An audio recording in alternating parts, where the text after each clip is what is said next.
All right, and we are live. Good evening po sa inyong lahat mga kaguro. And of course, welcome back to Gurong Pinoy. We would like to especially welcome back the members of Team Piaget. Again, if you are a member of Team Piaget, you can answer our quizzes. That's going to be available from 7 a.m. until 7 p.m. MWF po yung ating live stream. And of course, you can watch the full-length video. You can download our PDF. And meron din po tayong, especially meron tayong free pre-board and free final coaching. So again, just send us a message to our Facebook page, which is Gurong Pinoy. Wala po tayong group chat, no? Facebook page lamang po meron tayo. And of course, meron po tayong mga po-promo, meron po tayong Barkada package. There's discounts if you are going to enroll na dalawa kayo, tatlo kayo, apat kayo. Meron po tayong sariling pa-promo na wag po kayo maghanap ng ibang group chat, no? Wala po tayong group chat at wag po kayong papadala sa mga nagpapabayad na gumagamit ng pangalan ng Gurong Pinoy. Again, we are the only Facebook page, we are the only authority that have the rights over our intellectual property. So again, bawal po yung ibenta, bawal po yung i-distribute yung ating materials without our knowledge, and lalong-lalo na po, bawal pong meron kayong sariling pa-promo, no? Yung i-divide nyo yung inyong membership fee at magkakaroon kayo ng sarili yung group chat. Wala po tayong group chat, okay? So again, just send us a message to our Facebook page. Again, we'd also like to welcome back the members of Team Thunders, yung mga matagal na po nating members. Maraming salamat, and of course, welcome. At ganoon din po sa ating mga newbies, welcome. Diretso po sa kusina, meron pa po tayong lechon doon, okay? So tonight, our discussion is centered on professional education. Of course, we are going to open our newest team, which is Team Bruner. Team Bruner po would be for the Let Takers of March 2023. So abangan nyo po yung ating announcements with regards to our newest team, Team Bruner. This is of course with regard to the new TOS of the licensure exam for teachers. Again, as I've mentioned, this is professional education, but before we start with anything else, of course, let's all have our opening prayer. Samahan niyo po ako mga kaguro.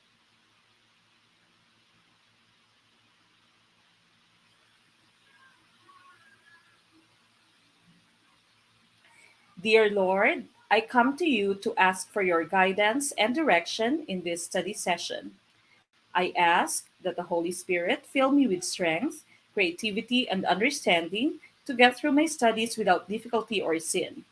Help me hold my focus and attention. Help me to retain all that I learned. Please make my mind sharp and keep distractions at bay.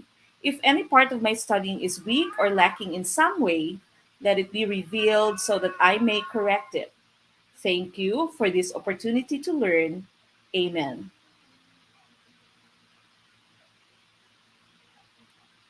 Okay, now once again, this is professional education. Please do like, love, and share our video. Start a watch party, tag your friends, and of course, become a member of Team Piaget by sending a message to our Facebook page. Wala pong group chat. Again, no, so bawal po. Yung sarili nyong pa-promo, bawal po. Yung gumamit ng ating videos, magpasa ng ating materials, bawal na bawal po yan. No? So that's our intellectual property. So again, this is just a warning for those of you who are still distributing our materials. It's only Gurong Pinoy, no? Gurong Pinoy lamang po yung may authority over our copyrighted materials. No? So again, bawal pong i-distribute yung ating materials.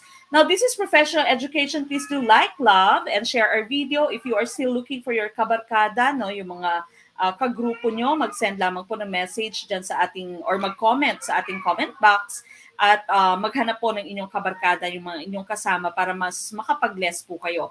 Now again, we are doing our live stream dito sa Pilipinas. Kapag naputol po, maaaring may brownout. Alam niyo naman yung Pilipinas, babalik po tayo.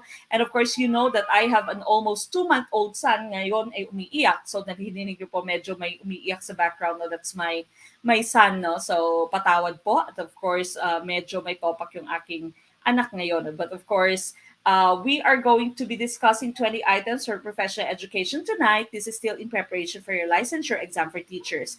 Please do like, love, and share our video. Yes, sabi ni Ma'am Nieva, parang umiiyak yung baby mo. Tama po.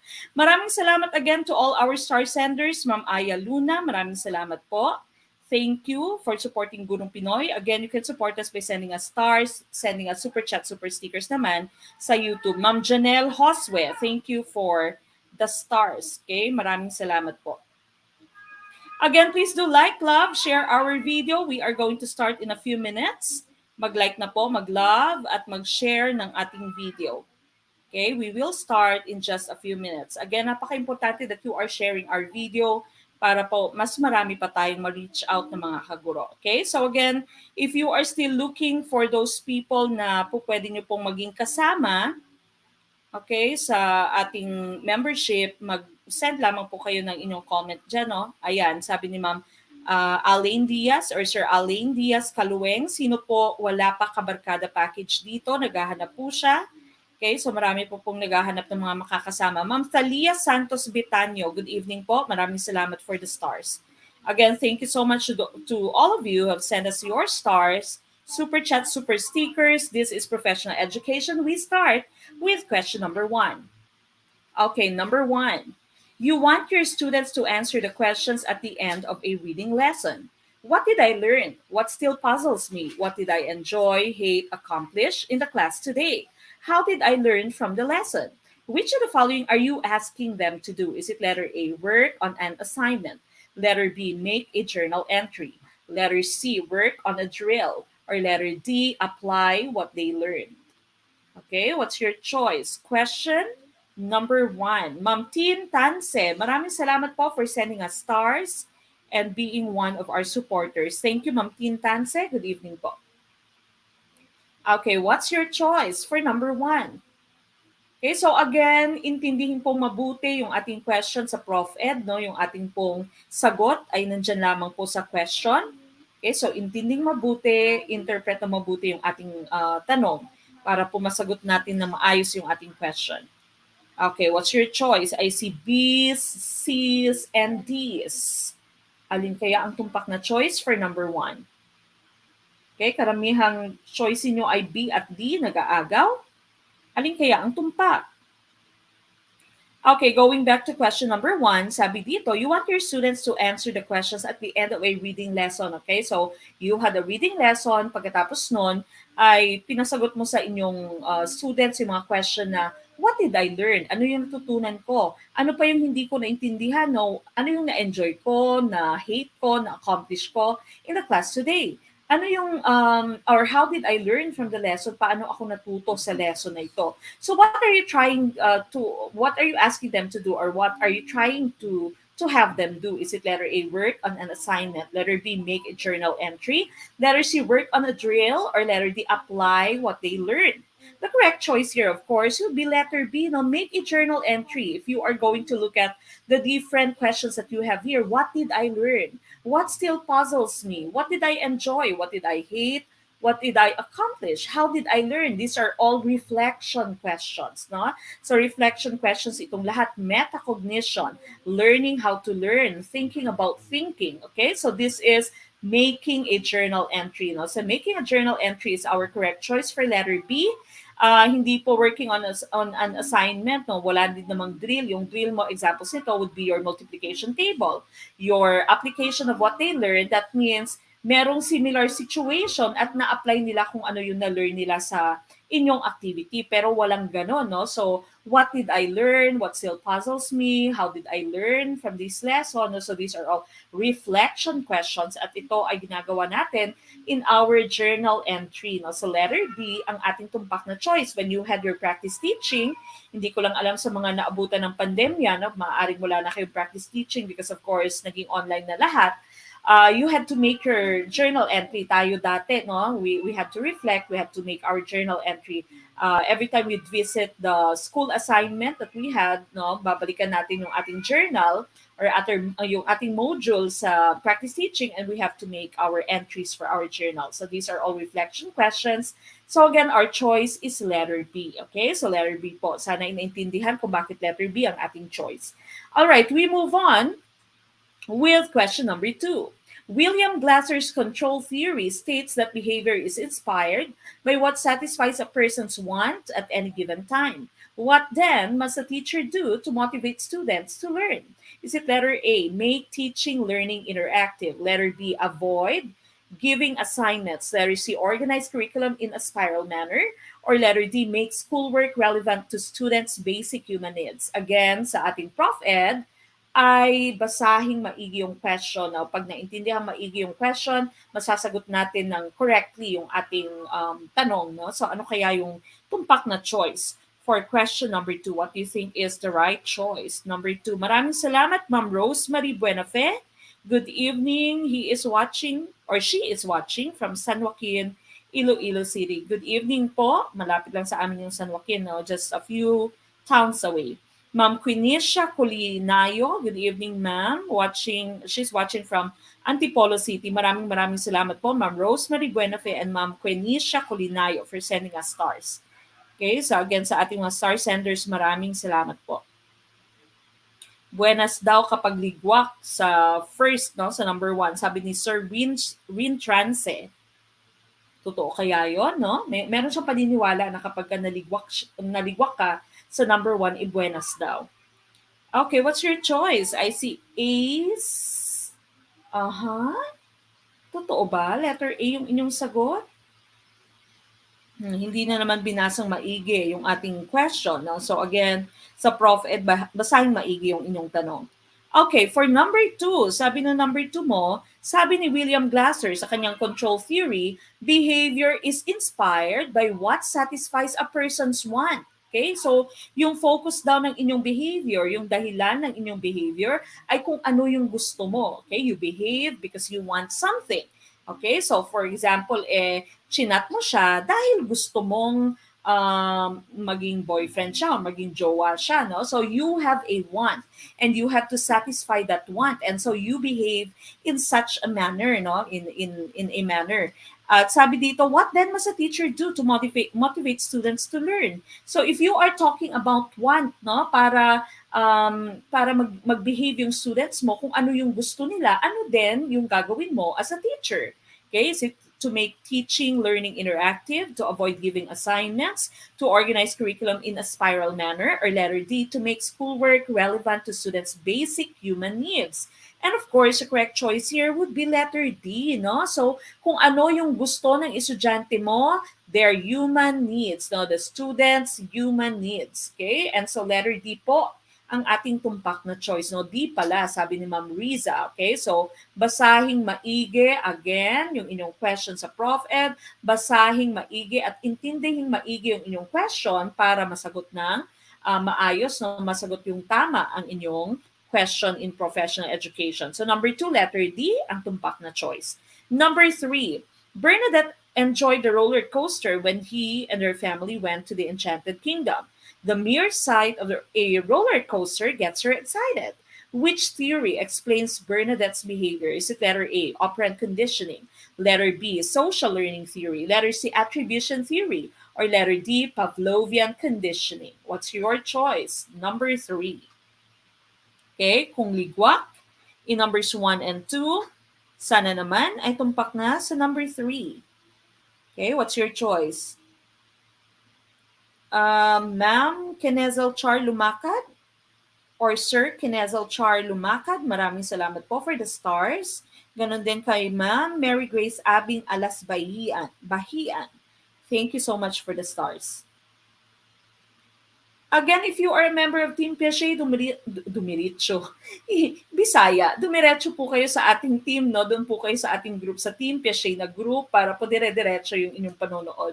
Okay, wag po dito sa ating Facebook page at snippet lamang po yung nasa Facebook page natin at ganoon din po sa ating YouTube channel, no?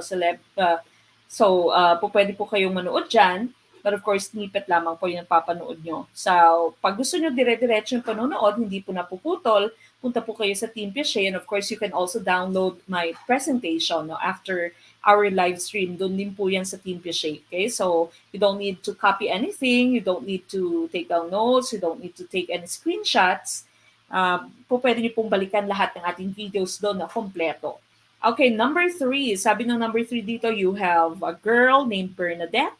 And she enjoyed the roller coaster, no? So the mere sight now of a roller coaster gets her excited.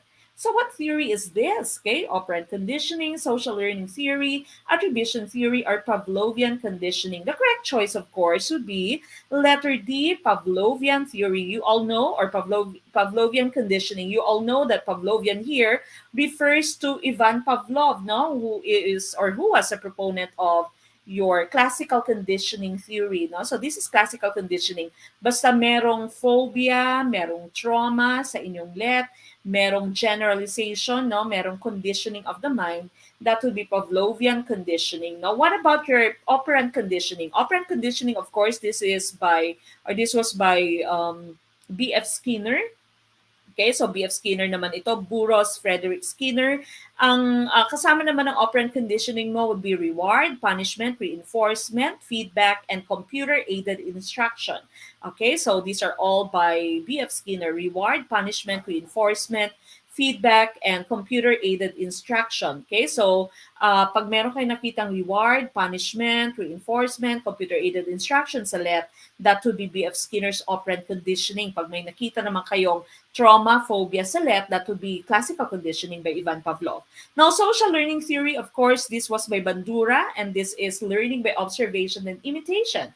Okay, so napaka-importante that we act accordingly, or we are role models or models of our kids and our students because they are observing us. Now they learn by observation and imitation. Letter C naman, attribution theory. This explains how human beings evaluate and determine the cause of other people's behavior. So this was by Fritz Heider. Sa Fritz Heider, yung unang-unang nagbigay sa atin ng attribution theory. So sabi niya, when people behave, meron tayong sarili nating evaluation and determination. Bakit kaya nagawa niya to, no? So, kunwari, meron kang boyfriend, meron kang jowa, iniwan ka niya, naghanap siya ng iba, you'd always evaluate his or her behavior, and you'd always determine the cause of that behavior, no? So that's your attribution theory.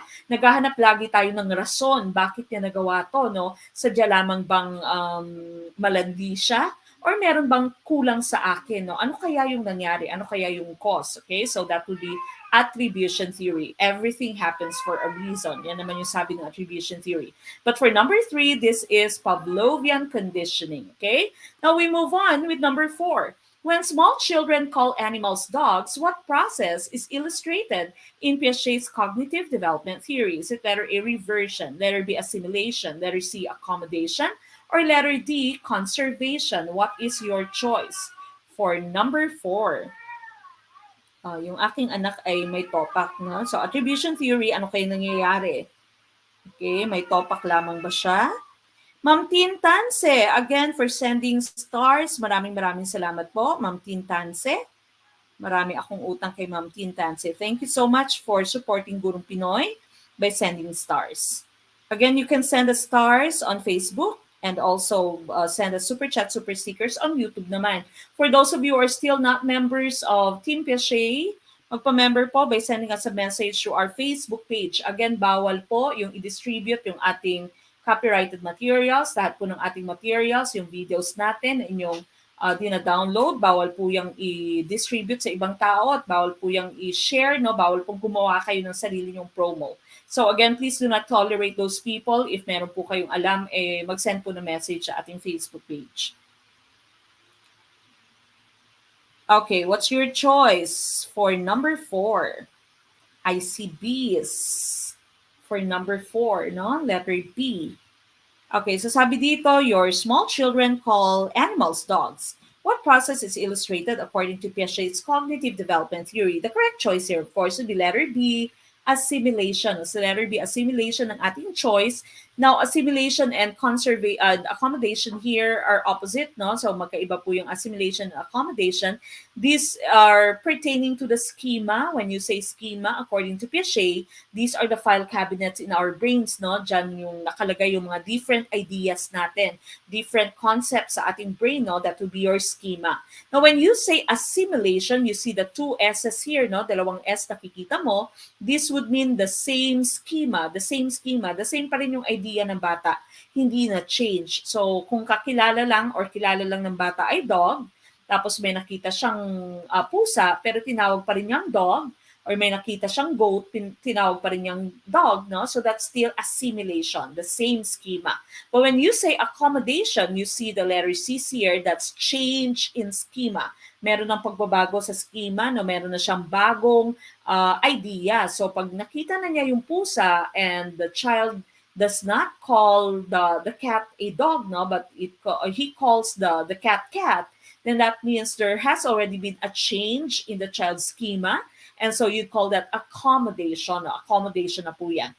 Reversion and conservation also are opposites. Now, conservation, this is the concept that everything can be reverted to its original state. So, kunwari, yung bata, no, meron siyang ball of clay, tapos ginawa niyang flat yung ball of clay, the child still understands na po pwede pa rin niyang ibalik into a ball of clay.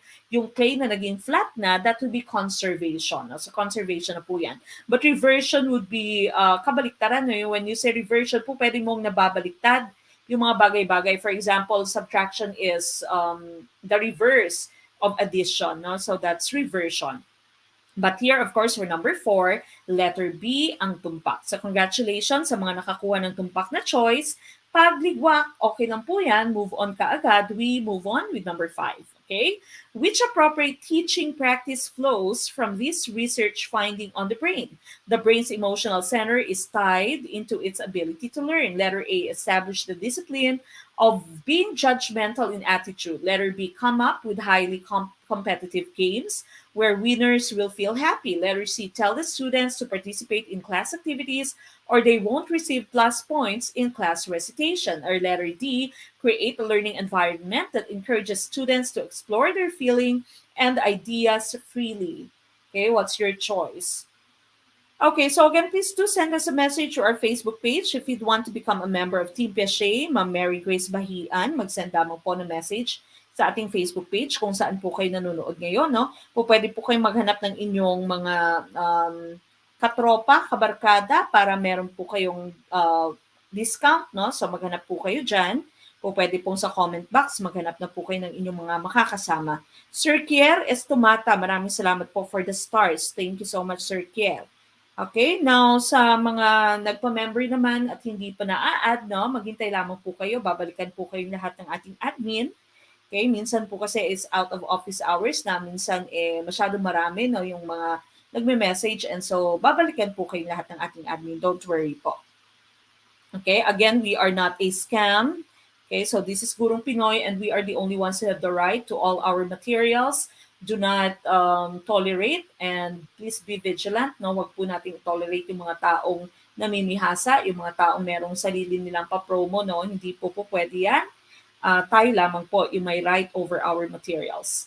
Okay, letter D sa ating number 5. And of course, letter D ang tumpak. No? So sabi dito, teaching practice flows from this finding. The brain's emotional center is tied into its ability to learn. So that means merong relationship yung emotions natin with our ability to learn. If we are happy, if we are enjoying, and so learning becomes more meaningful and so we learn better, okay? And so as teachers, what we do is we create a learning environment that encourages students to explore their feeling and ideas freely, no? So wag nating pinipressure yung ating mga estudyante, wag nating pinipressure yung ating mga anak, no? So give them the freedom, give them encouragement, okay, to freely express their ideas. Okay, so letter D ang tumpak for number 5.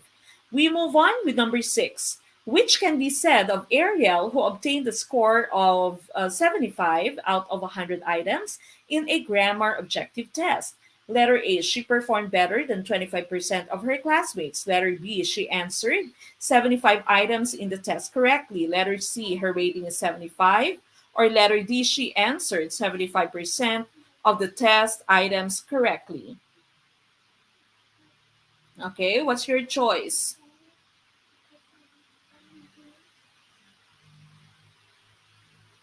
Okay, what is your choice? Question number 6. Ma'am Asnaira Badio Samroding, maraming salamat po for sending us stars. Thank you so much. Again, maraming salamat for all our star senders. Thank you so much. O pwede po kayong mag-send ng inyong stars. Super chatters, super sticker senders naman po sa ating YouTube.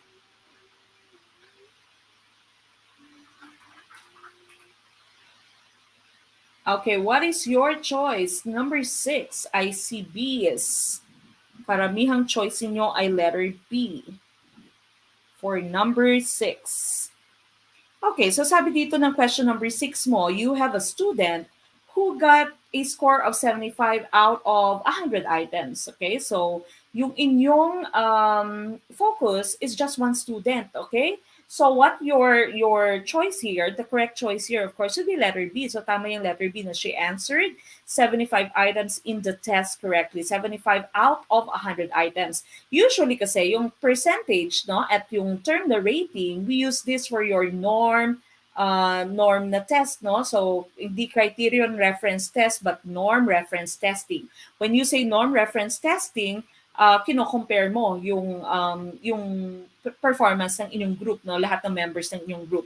So, letter B here is the tumpak na choice. Although you can say na pwedeng tama yung letter D kasi 75% of the test items correctly kasi 75 out of 100 yung kanyang tama, no? Kasi kaya lang, your percentage would usually be used for your norm referencing. No? So, nakachamba lang na out of 100 items. Kung hindi ito 100 items, hindi po pwedeng 75%. But the best choice here is letter B because our focus is just one student. No? So, one student po yung ating focus and so letter B ang ating tumpak na choice. Okay?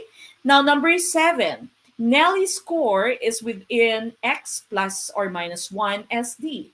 To which of the following groups does she belong? Is it letter A, below average, letter B, average, letter C, needs improvement, or letter D, above average?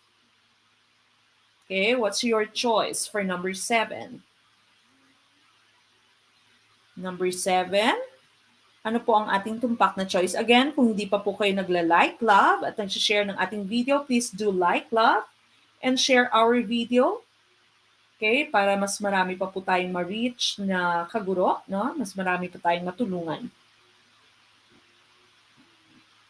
All right, number 7, what's your choice? So, ang score ni Nelly is within X plus or minus 1 SD.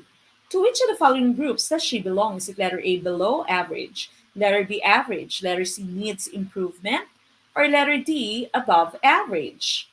Okay, karamihang choice niyo ay letter B, and letter B ang ating tumpak na choice. Now, if you are looking at your SD here, SD of course is standard deviation.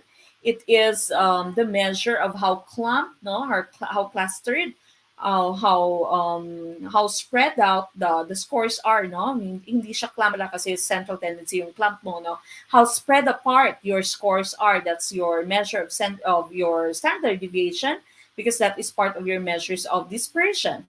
And if you are looking at your SD here, no, your average would be 34% and 34%, no? So 68% within plus and minus 1 SD.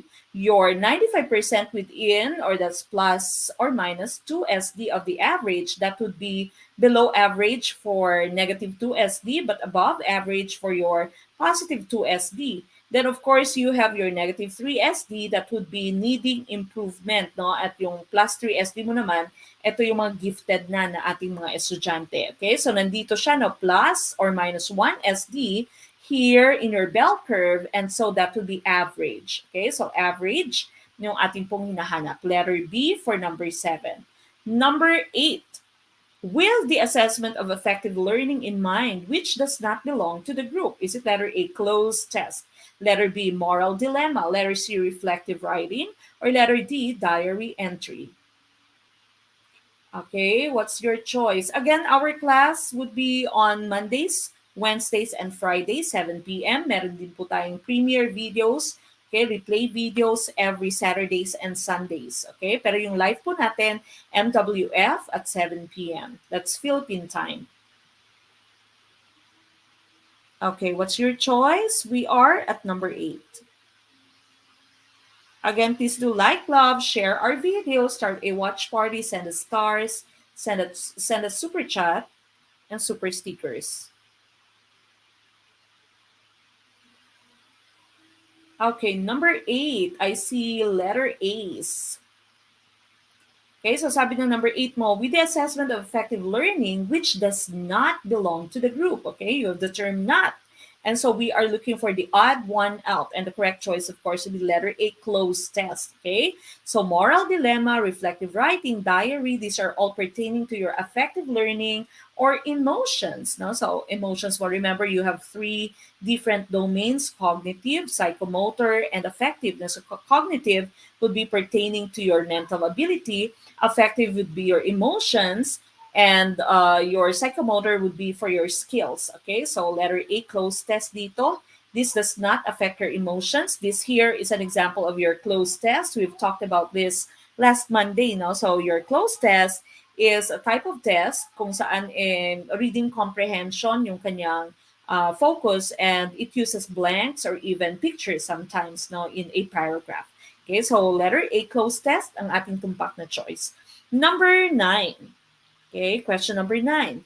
Teacher Anna set 85% accuracy in a test on predicting the kind of weather given 5 different atmospheric conditions. May obtain a score of 82%. This can be interpreted as letter A, she is 3% short of the set percentile score. Letter B, she did not meet the set standards by 3%. Letter C, she obtained 82% percentile score. Or letter D, she is higher than 82% of the group. Okay, what's your choice? This is question number 9. Again, please do like, love, share our video. Okay, start a watch party and tag your friends, send a star, super chat, or super stickers. Thank you so much po. Ma'am Harriet, Jean, Ramos Ona, thank you for sending us stars. Maraming salamat po. Rainy, please close the door.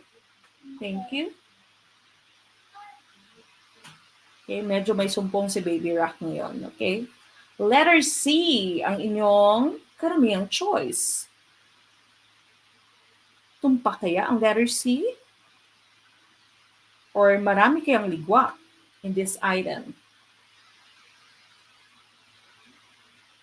Okay, for number 9, sabi dito, si Teacher Anna, sinet niya na 85% yung accuracy in a test. Okay, so dapat 85% para pumasa, no? That's the accuracy on a certain test on predicting the kind of weather. Yung score ni May is 82%. 82% lamang. Again, your focus is just one student. It's only May, no? Yung focus niyo. 82% yung kanyang score. Your accuracy is at 85%. Okay, so what can be your interpretation? What is your interpretation? She is 3% short of the set percentile score. She did not meet the set standards by 3%. She obtained 82% percentile score, or she is higher than 82% of the group. Ang tumpak na choice is letter B, no? She did not meet the set standards by 3%. Percentile, no? The terms that you have in choice A and also choice C is the same as what you have in your letter D, no? So percentile is used to compare groups, to compare the performance of the members of a group. Yung focus mo dito is just May. Iisang estudyante lamang yung inyong tinitingnan. And so, you're only comparing the performance of May with the accuracy of the test. No, 85%, siya naka-82 lamang. And so, letter B po, yung inyong choice, no? Yung percentile score mo in A, percentile score in C, these are all terms, or this is a term that we use in norm referencing, comparing the performance of one student with the group. Okay, here, you are not comparing the performance of May with the performance of the group. You're simply comparing the score of May with the set percentile or set accuracy. Okay, letter D mo, comparison pa rin siya, no? You're still comparing this with a group. So, higher than 82% of the group. So, hindi pa rin po pwede yung letter D. Okay? Now, number 10. A document published by a school district identifies rules of behavior that must be followed by anyone using the school district's computers, network, or internet connection. Is this letter A, ethical internet use policy? Letter B, classroom rules? Letter C, acceptable use policy? Or letter D, fair use? What's your answer? And number 10. Okay, ano po yung choice niyo? Question number 10. Again, if you want to become a member of Team Piaget, just send us a message later, no, sa ating pong Facebook page. Okay, kami lamang po yung inyong tanungin. Wala po kaming group chat, no? Wala po kaming agent, no? So it's just Gurong Pinoy. Okay, I see a lot of letter A's. Mhm.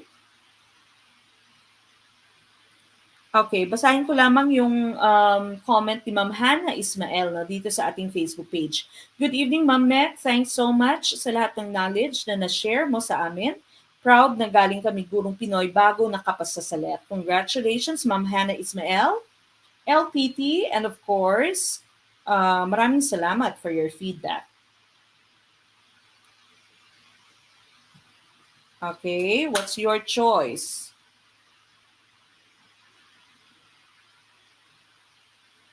All right, I see a lot of letter A's and letter A, of course, ang ating tumpak na choice na you call this ethical internet use policy. No? So your company or sometimes the school would tell you the guidelines no kung paano nyo gamitin yung sometimes your school computer and the internet. No? So usually bawal yung Facebook, naka-block yung Facebook. Ganun din kahit minsan sa ibang companies bawal nagpi-Facebook, bawal nagpi-play ng games, no? Especially during office hours. So that's your ethical internet use policy. Libro po yan, o manual yan, on how to use the internet and the computers in your school. Okay, so letter A for number 10. Number 11, below is a list of methods used to establish the reliability of a test. Which method is questionable due to practice and familiarity? So letter A, split half. Letter B, equivalent form. Letter C, Cooter Richardson. Or letter D, test retest. Okay, what's your choice? Number 11. Okay, what do you think is the correct choice for number 11?